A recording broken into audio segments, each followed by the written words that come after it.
सांगितले लेख वाटिले सूर्यमार्ग पांथिक नाना व्यापार सेवक स्वामीने जैसे. भगवान सिद्धेश्वराच्या असीम कृपेनं श्री रुक्मिणी पांडुरंगाच्या चरणाजवळ बसून श्री सद्गुरु ज्ञानेश्वर महाराज, श्री जगद्गुरु तुकाराम महाराज, श्री संत एकनाथ महाराज यांच्या चरण सानिध्यामध्ये आपण सर्वजण मिळून महान ग्रंथराज ज्ञानेश्वरीच्या 18व्या अध्यायाच्या 826 ओवीचा आपण विचार करतो आहोत. विषय आहे तामसी सुख. जैसे बापे जोडिले लेका वाटिले सूर्य मार्ग पांथिका नाना व्यापार सेवका स्वामी जैसे. जसं एखाद्या बापाने स्वतः मिळवलेलं धन स्वतःच्या मुलाला वाटून द्यावं. एखाद्या बापाने असा शब्द वापरला या ठिकाणी. कारण सर्व असे करत नाहीत आणि अलीकडे मुलांनाही त्याची आवश्यकता नाही. ते पैसे नको, ते म्हातारेही नकोत, अशी आजची परिस्थिती आहे. मग एखादा शब्द वापरला बघू किंवा जसं एखाद्या बापाने स्वतः मिळवलेलं धन जसं आपल्या मुलांना वाटून द्यावं, किंवा सूर्याने जसं वेगळ्या वेगळ्या वाट्यावरून किंवा वाटसरूंना म्हणा वेगळे वेगळे मार्ग दाखवावेत. सूर्यप्रकाशामुळे वेगळे वेगळे मार्ग दिसतात वाटसरूला. सगळे काही लोक एकाच वाटेनं जात नाहीत, प्रत्येकाचं भिन्न भिन्न आहे. किंवा नाना व्यापार सेवका स्वामीने जैसे. मालकाने जसं वेगळ्या वेगळ्या नोकरांना वेगळी वेगळी कामं जशी वाटून द्यावीत, तैसी प्रकृतीच्या गुणी जया कर्माची वेल्हावणी केली आहे वर्णी चहो इही. त्या प्रकाराप्रमाणे प्रकृतीपासून निर्माण झालेले गुण अर्थात त्या गुणाने ज्या या 4 कर्माचा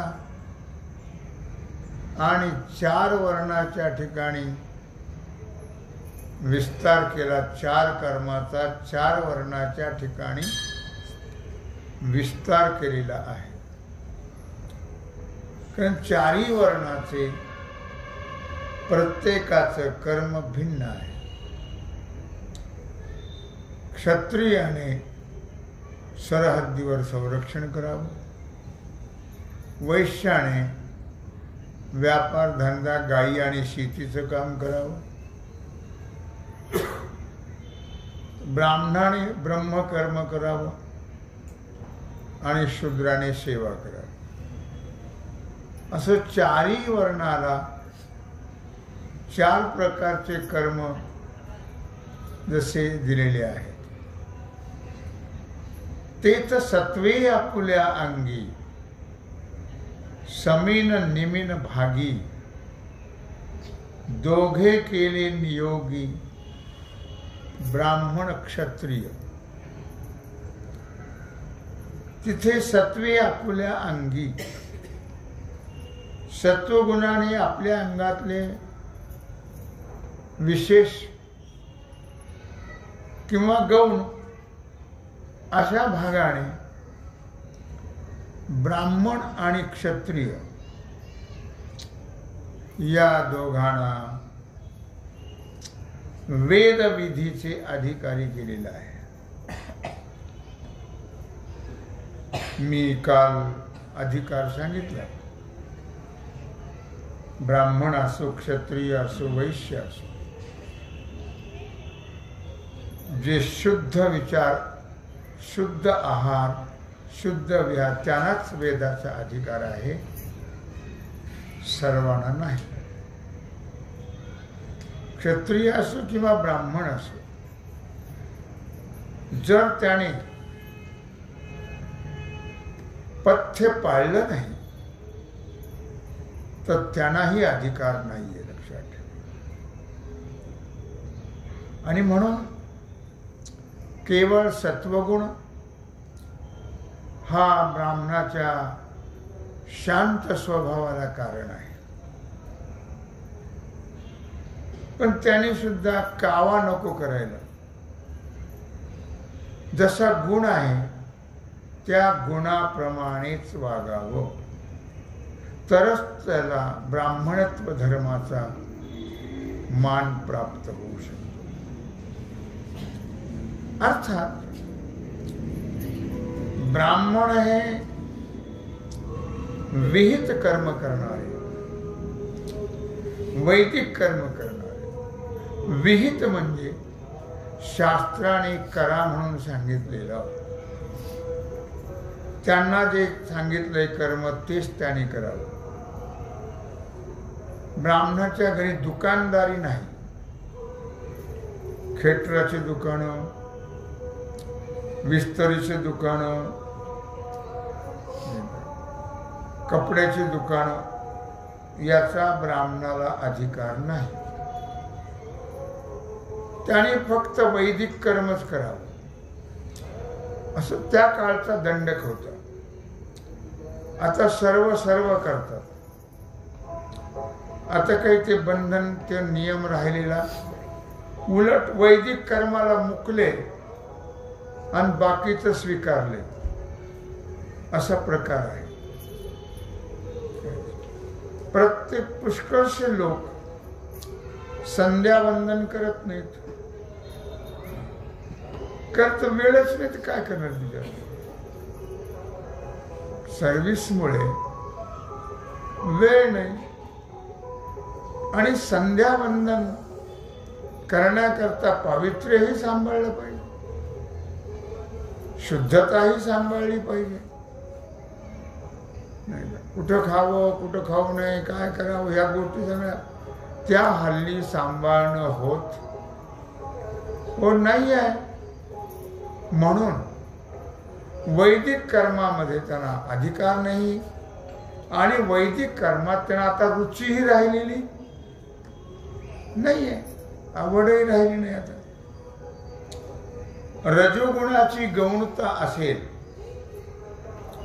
आणि सत्वगुण, क्षत्रियांच्या ज्या सत्ता गाजवणं या स्वभावाला, क्षत्रिय विहित कर्माला हेतू आहे. सत्ता गाजवणं आणि रणांगणामध्ये युद्ध करून शत्रूचा पराजय करणं, प्रजेचं संरक्षण करणं, हे क्षत्रियाचं काम आहे. त्याने गाया म्हशी सांभाळायच्या, शेती करायची अजिबात नाही. हे त्यांचं काम नाही आहे. क्षत्रियाने फक्त सरहद्दीवर शत्रूचं ताबा ठेवणं, शत्रूवर किंवा शत्रूशी युद्ध करणं आणि प्रजेचं संरक्षण करणं, हे काम क्षत्रियाचं आहे. अर्थात स्वभाव वैगुणैही असा प्रकार नाही आहे. स्वभावाप्रमाणे गुण नाही, गुणाप्रमाणे स्वभाव. स्वभावाप्रमाणे गुण नाही. आणि रजपरी सात्विक ते तर ठेविले वै सत्वाच्या ठिकाणी ब्राह्मण आणि क्षत्रिय त्या लायकीचे असतील तर रजाच्या ठिकाणी वैश्य. रजोगुण हा वैश्याचा गुण आहे. सत्वगुणाने युक्त जिथं असतो त्या स्वभावामध्ये विहित कर्मामध्ये वैश्य लोकांना ठेवलेला आहे. रजोगुण हा प्रधान आहे वैश्यामध्ये. रजोगुण मिळवायचं मिळवायचं मिळवायचं मिळवायचं, लबाड्या करून का होईना मिळवायचं. त्यांना चालतं लबाड्या, त्यांना लबाड्या केल्या तरी पाप होत नाही. पाप असं नाही आहे, लक्षात ठेवा. पण आता सर्रास असा प्रकार आहे, लबाड्या करूनच मिळवतात. त्याचे परिणाम काय होतात याचा विचार करायला त्यांना सवड नाहीये. केले कर्म झाले तेच भोग आले, उपजले मेले ऐशी किती. कर्म कधीही चुकत नाही, लक्षात ठेवा. जसं कर्म करावं तसं फल मिळणारच तत्वाने. जे पेरावं ते उगवणारच, तसं करावं तसं भरावं. या स्वभावामध्ये विहित कर्मात निश्चितच त्यांना ठेवलेलं आहे रजोगुणामध्ये. आणि थोडी तमोगुणाची भेसळ, रजोगुणाची भेसळ जिथं आहे त्या स्वाभाविक विहित कर्मामध्ये शूद्रांना ठेवलेलं आहे. तात्पर्य काय सांगण्याचं आहे? तात्पर्य असं आहे, सत्वगुणाची गौणता वैश्याच्या ठिकाणी आणि धन मिळवणंच सर्व काळ त्यांना ध्यास धन मिळवणे. त्यांना काहीच पाळलं नाही तरी चालतं. त्याने पाप पुण्याचा विचार नाही करायचा, फक्त धन मिळवणे. मग लबाड्या झबाड्या करून मिळवलं तर त्याचे भोग तिथे नंतर पाहू. सध्या चालू घडी खरी, पुढचा विचार कोणी करायला तयार कोण नाहीये, लक्षात ठेवा. म्हणून तिथे सत्वगुणाची गौणता आहे आणि बस सर्रास रजोगुणाचा व्यापार चालू आहे. प्रयत्नशील राहणं सदा द्रव्य मिळवण्यामध्ये आणि तो स्वभाव वैश्याविरहित कर्माला हेतू आहे, वैश्याला विहित कर्माला हेतू आहे. तमोगुणाची गौणता असलेला रजोगुण सेवा स्वभावाला हेतू आहे. सेवा करणं हे शूद्राचं काम आहे.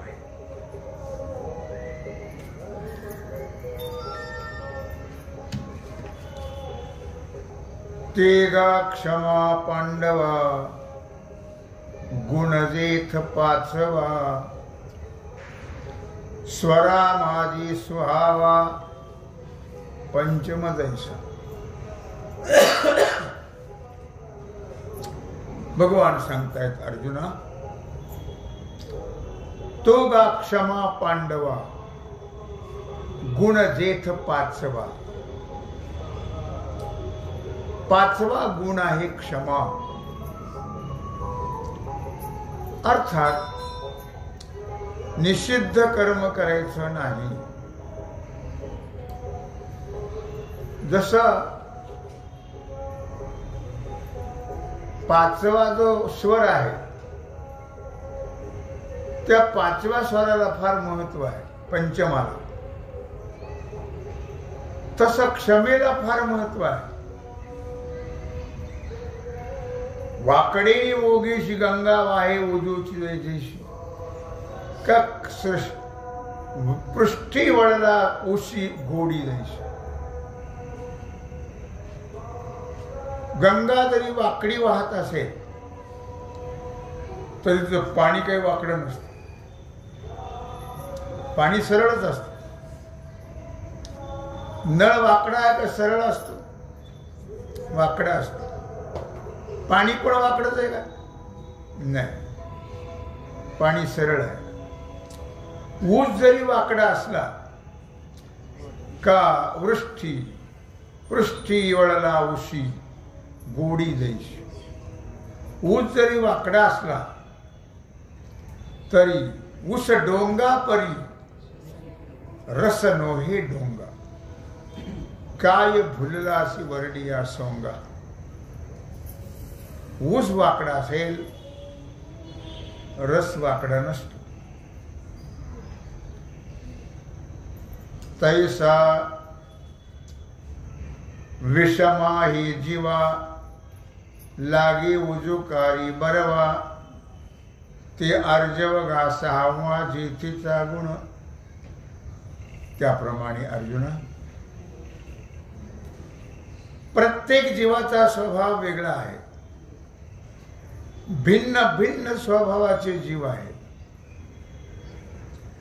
तरी पण त्या सर्व जीवाकरता वागण्यात, बोलण्यामध्ये जो चांगला सरळपणा आहे. काही माणसं बघा नीट बोलायचेच नाही, वाकडच. पूर्वी सासूबाईचं काम तसंच होतं. तिनं कधीही सुनाला सरळ बोलायचं.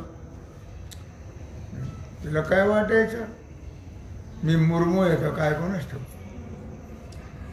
असं मुर्मू कळलं होतं? नाही कळलं? जाऊ दे, नाही कळलं.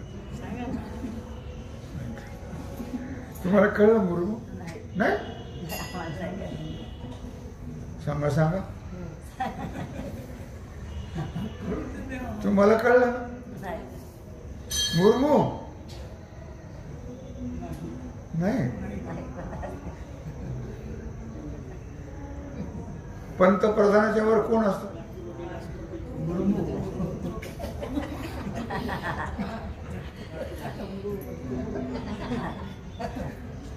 तसं सासूबाईला वाटायचं मी.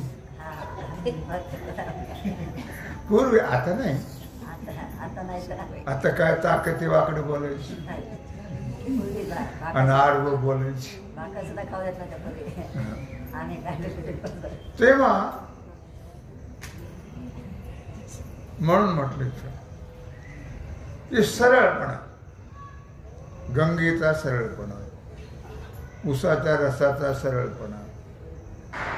त्याप्रमाणे ज्यांच्या बोलण्यामध्ये, चालण्यामध्ये, वागण्यामध्ये सरळपणा आहे, त्या सरळपणाचं नाव आहे आर्जव. हा आर्जव कर्मातला 6वा गुण आहे. 6वा कर्मातला आर्जव. आर्जव म्हणजे सरळपणा. साधू संतांच्या ठिकाणी आणि सात्विक लोकांच्या ठिकाणी हा आर्जव असतो. सरळपणा, सरळ स्वभाव, बोलणं सरळ, वागणं सरळ, चालणं सरळ. आणि पाणीये प्रयत्ने माळी, अखंड जसे झाडा मुळी. परिती आघवेची फळी, जाणे जीवी. माळी काय करतो? प्रयत्नाने पाटाने पाणी त्या आळ्यामध्ये नेतो. झाडाच्या मुळाला घालतो. पण ते पाणी पानाला, फुलाला, फळाला सगळ्याला मिळतं.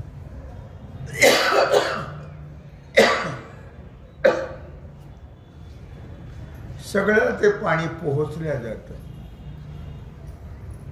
तैसे शास्त्राचारी तेने ईश्वरची एक पावणे.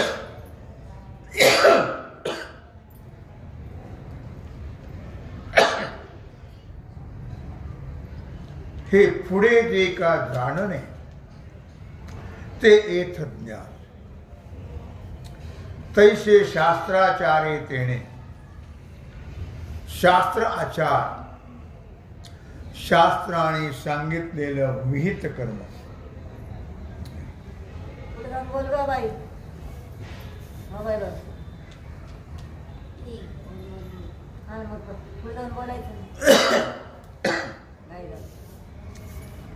शास्त्राने सांगितलेलं विहित कर्म. विहित म्हणजे करा म्हणून सांगितलेलं आहे त्याला विहित म्हणतात.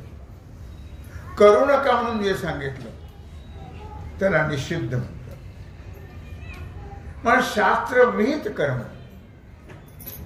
शास्त्र विहित कर्माने काय होतं? अंतःकरणातले मल नष्ट होतात. अंतःकरणात जे मालिन्य आहे, दोष आहेत ते जातात आणि अंतःकरण शुद्ध होत. शुद्ध अंतःकरणामध्ये ज्ञान होत आणि ज्ञानाने मोक्ष प्राप्त होतो. म्हणून म्हटलं या ठिकाणी तैसे शास्त्राचारे तेने ईश्वरची एक पावणे. शास्त्राचा आचार केला तर, शास्त्राप्रमाणे वागलं तर काय होतं? चित्त शुद्ध होऊन भगवंताची प्राप्ती होते. चित्त शुद्ध झाल्याशिवाय भगवत प्राप्ती होत नाही. जोपर्यंत चित्तामध्ये अनेक प्रकारचे मालिन्य आहेत, अनेक प्रकारचे दोष आहेत, तोपर्यंत वाटतं ते केलं तरी परमात्म प्राप्ती होणं शक्य नाही. काय?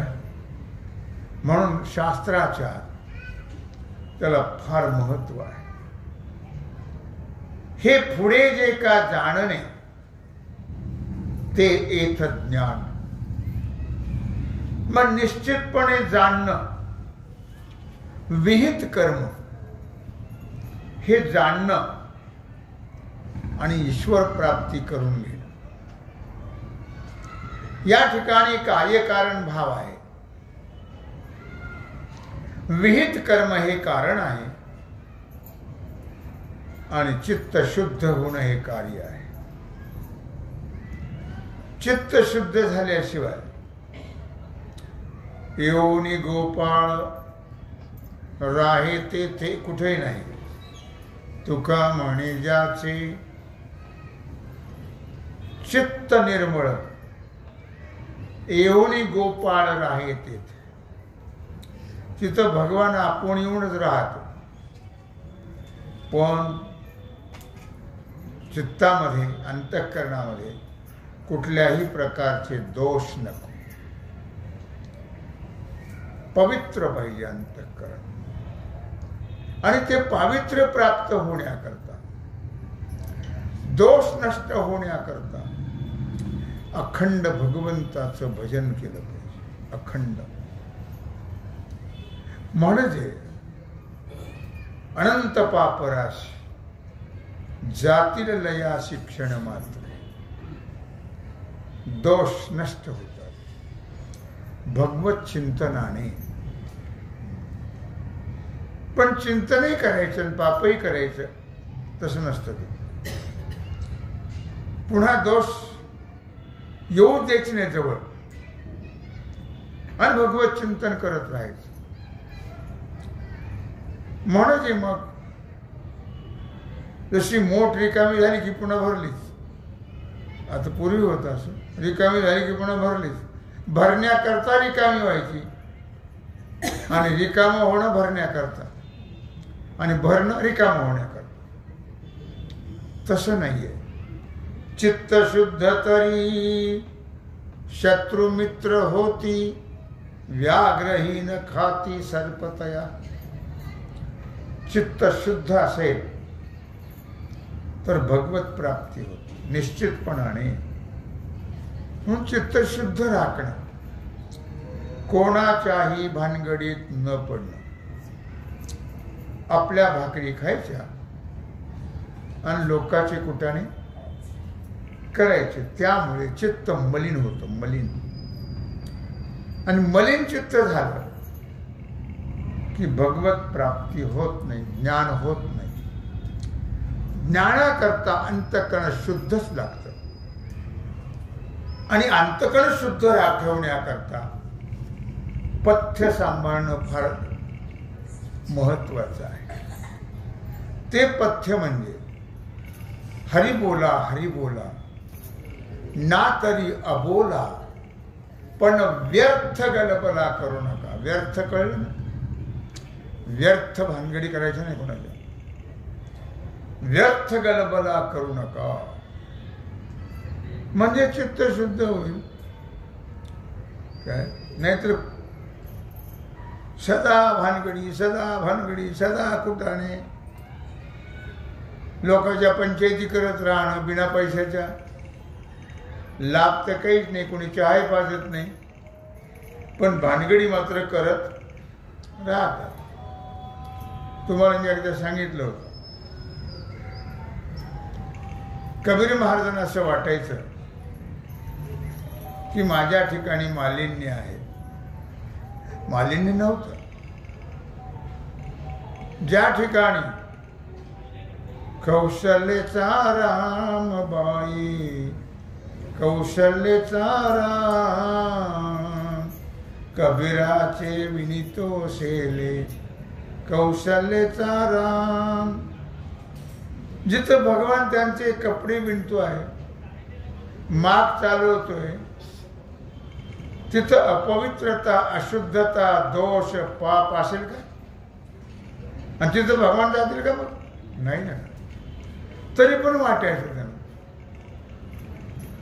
मग ते आपल्या गुरुजीकडे गेले. गुरुजी मला असं वाटतं. म्हणले काय हरकत नाही, वाटतं ना तुला? बिब्याच्या तेलामध्ये कपडा बुडव उपरणं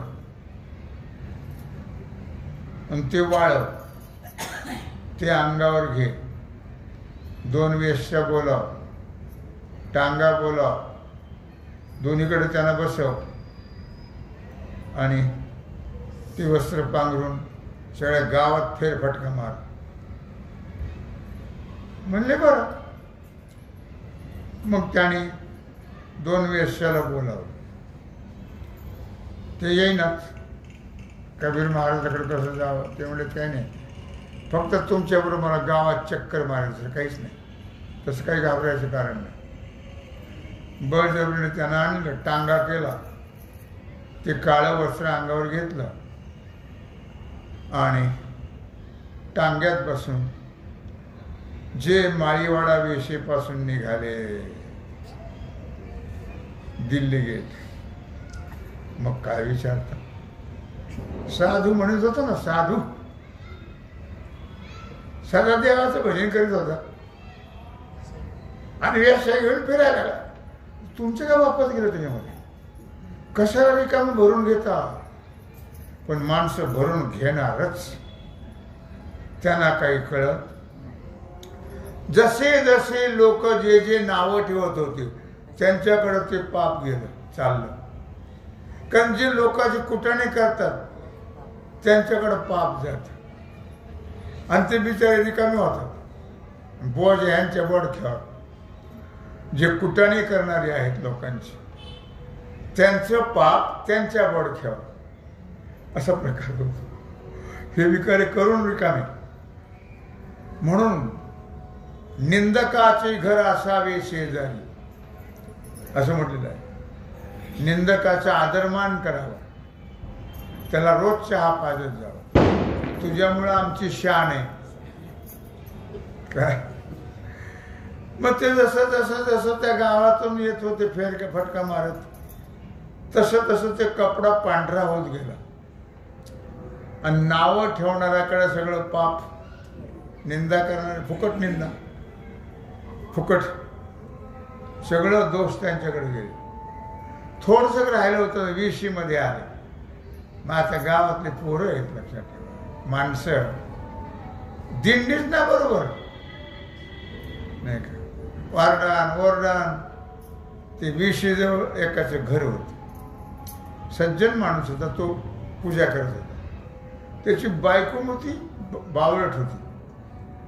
ती आवाज ऐकून आली धावत, अगं बा कबीर, आणि वेशाला घेऊन फिरतोय. धावतच गेली घरात. चला चला चला चला म्हणे, बाहेर चला गंमत. अगं म्हणलं तूच बघ, मी पूजा करतोय, तुला काही कळतं की नाही, तू बघ ना.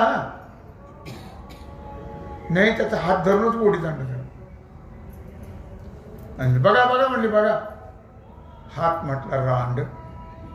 म्हणजे का, त्यांच्या 2 पाट्या पाप राहिलं होतं. एक तुझ्या बोडख्यावर आणि एक माझ्या बोडख्यावर, सगळा कपडा पांढरा. कळलं का तुम्हाला. म्हणून कोणाच्याही भानगडीत पडायचं, कोणाचे कुटाणे करायचे, कुणाला चांगलंही म्हणायचं नाही आणि वाईटही म्हणायचं नाही. तुम्हाला म्हणायचं असेल तर देवाला म्हणा. तुका म्हणे, जे जे बोला ते ते साजे या विठ्ठला. त्याला भक्त का वैरिया भावे माझियाची, भगवान म्हणतात. भक्त झाला तरी उद्धार करील, वैरी झाला तरी उद्धार करील. असं आर्जवाचं काम चाललंय. सरळपणा ज्यांचा आहे त्यांचा विषय चाललेला आहे. अशी लोक कशातही भाग घेत नसतात, कोणाच्याही कुटाण्यात भानगडीत पडत नसतात. विठो तुझे माझे राज्य, नाही दुसऱ्याचे काज. असं आर्जवाचा एक गुण आहे 6वा. त्याचा विचार सांगता आहेत. तेव्हा आजची सेवा भगवत चरणी समर्पित करून राहिलेला जो सेवेचा भाग आहे तो आपण उद्या पाहू. पुंडलिक वरदा.